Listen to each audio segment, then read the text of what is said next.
don't follow the final Monday night when they, which I guess will be probably 2 weeks from today when the national champions decide. If UCLA or USC is not in the tournament, I basically don't care. I'm just a California fanatic, and if local teams are not doing well in the playoffs of any sport, then as a rule, I'm distracted, except when it comes to the final championship game of any sport or league. Science news: what we're doing to the Earth has no parallel in 66 million years, scientists say. If you dig deep enough into the Earth's climate change archives, you hear about the Pliocene-Eocene thermal maximum, or PETM. That has to do with continental drift and volcanic lava underneath the Earth, and why it doesn't have really connection to the atmosphere, except the fact that we get a lot more carbon dioxide from volcanic eruptions and then dying vegetation respiration than we do human pollution. But the left-wing nutcases don't want you to know that. They get their rocks off or being brainwashed and trying to brainwash others over this global warming scam, which I don't need to repeat myself about. I made my case at anarchyforever.com under the global warming scam page. But they won't go away until they freeze to death, which would be poetic justice if it happens and you have 3,000-foot ice sheets north of the Columbia, Ohio River. It's happened before, it'll happen again. They just never learn, they never will. Until you freeze-dry them for maybe bringing them back to life and after the next ice age, and then they can blame God or Mother Nature for warming the planet instead of those of us that want to have cars, God forbid. This comet will make a record-breaking pass by Earth and still be super far away. So maybe it's Nostradamus' comet that he talks about. Does it mean the birth of the returning Jesus Christ? I don't know. That's a story from Washington Post. Suppose about 2 comets that'll pass. And a lot of times we don't know about these comets until right when they enter our field of view. That's what's interesting. There's so many comets out there, and they're quite small, and they're more common than you think. It's not just Halley's Comet. That's the one comet that passes by probably on a periodic basis. They're usually trapped within an orbit around the sun, so that's why you see them every so once in a while. Astrophysicists detect ultra-fast winds near supermassive black holes. Artist's illustration of turbulent winds of gas swirling around a black hole, so the gas is spiraling inward, some is being blown away. So it's the kind of thing where you study basic celestial mechanics, which comes from Isaac Newton based on Kepler. It's the kind of thing where you're either in an elliptical orbit around something that has a lot of mass like the sun or a black hole, you crash into it, or you have a parabolic or hyperbolic enter and exit type trajectory like the comets I was originally talking about. But for the most part, most of these gases I suspect are basically caught in an elliptical orbit around a black hole. And even if they enter the event horizon, they're not stuck there forever. They can probably pass out in what's considered to be a hyperbolic orbit, where it reaches probably relativistic speeds and leaving the event horizon of the black hole, as Stephen Hawking said, and travel fast in time, direct and not in the past but into the future. Einstein said time travel is not possible back in time, only forward in time, which is an interpretation of Lorentzian time dilation, not actually Albert Einstein. Then getting to know Pluto. After last summer's Pluto flyby, the New Horizons spacecraft started sending data to Earth at 2 kilobits per second. What scientists have learned so far from that rich, slow cache, and very slow cache at 2 kilobits per second. It's all about Pluto because it's so far away, and they probably launched it a couple of decades ago. It's funny. They're studying Pluto, and so you can check out that story by Earth Sky. Don't want to say much about health news. Older Americans taking more medication. Yeah, that's true, and that's not good, because we know less about these drugs, and they create dependencies, and legalize drugs, say no to drugs, but that's the thing. But they're a placebo effect. What do you do? It's all about money. And people get brainwashed, which is the same thing as being addicted. It's just, I don't believe in most of these medications. I very much take a Church of Scientology view on the harmfulness of these medications, like the kind that forced me to take right now. That's a story from Reuters. The FDA, for only the second time ever, wants to ban a medical device. Here's why.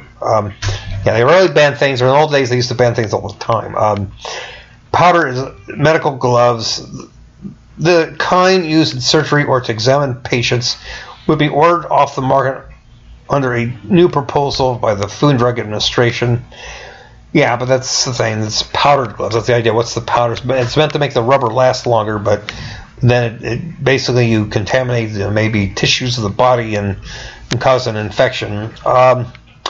NICE recommends abiraterone for prostate cancer. NICE has issued final guidance recommending abiraterone, marketed by Zytiga by Janssen, for some prostate cancer patients.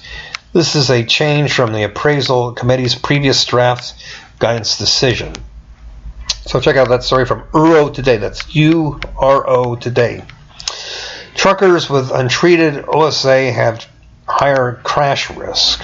Truck drivers, I almost became a truck driver because they won't hire old men like me as engineers anymore. With obstructive sleep apnea, OSA, who are not adequately treated for the condition, were 5 times more likely to be involved in preventive crashes than drivers without the sleep disorder. Researchers reports, I might want to check out this story because I have terrible insomnia, I just call it, but now they have new names for like obstructive sleep apnea. That's thought to be more likely the result of driving a truck, because they usually have you work 60-hour shifts, and then you often have to work graveyard hours, and that's why some smoke pot and leads to terrible things happening. So until we get the robots, the kind of technology proposed by Google, the trucks and cars that drive themselves, we just need a human just in case something goes wrong. It's going to be more calamities. It's too bad. Okay, so that's a wrap on this show. Tomorrow, like I said, I sent some nasty email yesterday, and also I think it actually went up on the website yesterday before the show, and it's on my news page at anarchyforever.com. More martyrdom threats and more threats against prosecutors. I found out who this a-hole was from Sonoma County involving the Polyclass case, and basically malicious prosecution combined with false arrests against me for something that happened back in the year 2000. He was an a-hole named Mike Mullins, and I want his head to roll the same for his 2 deputies for something that he did to me where I can't find work, all because of a bogus arrest record, where these a-hole cops in Southern California, they pull you over practically every day, claiming a moving violation or a fixed ticket situation, which is never true. They profile you as someone that might have a warrant for his arrest. They ask you, have you ever been arrested? They won't leave you alone. It's the kind of thing where it makes it impossible, for you to actually get a job in the public sector or even the private sector, because they can check that out. So I want blood. And there'll be more controversial emails regarding hitmanforever.com and my other website, designed to give you a reason to spread the word. Don't pay taxes if you have any neurons in that skull of yours, again. And you can even profit off those who don't pay taxes by being a webmaster who makes money with my website under the affiliates program page. Webmasters make money at anarchyforever.com. Please do make that website your fixation. I change the content every day. Usually have a new news item almost every day. And I'll have more controversial email designed to cause somebody in the media, as the media is more evil than the state, to actually be the harbinger of death, knowing you have to report this or else your competition will.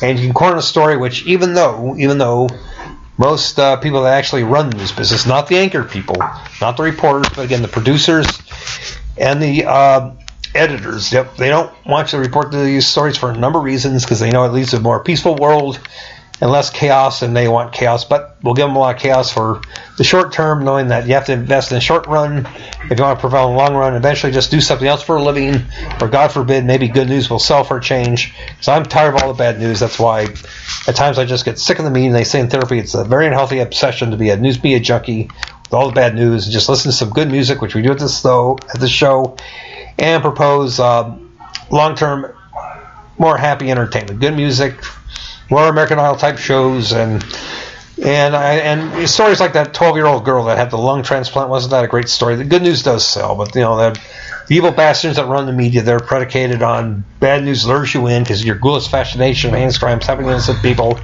So let the big media know, even though it's going to cause a chaotic transition at first, which they have to report because they like the chaos, but in the long run, they don't like the peace it leads to.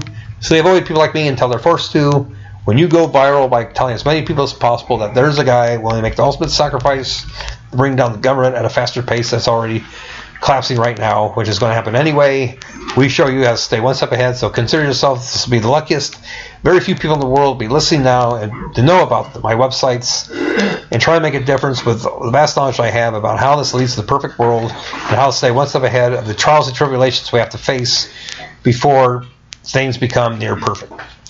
So until then, this is Jim would sign off until approximately 12:45 to 1 p.m. Pacific time tomorrow. Same bat time set, same bat station. Wishing you order without power, anarchy with peace. God bless the world. Do not pay your taxes, man.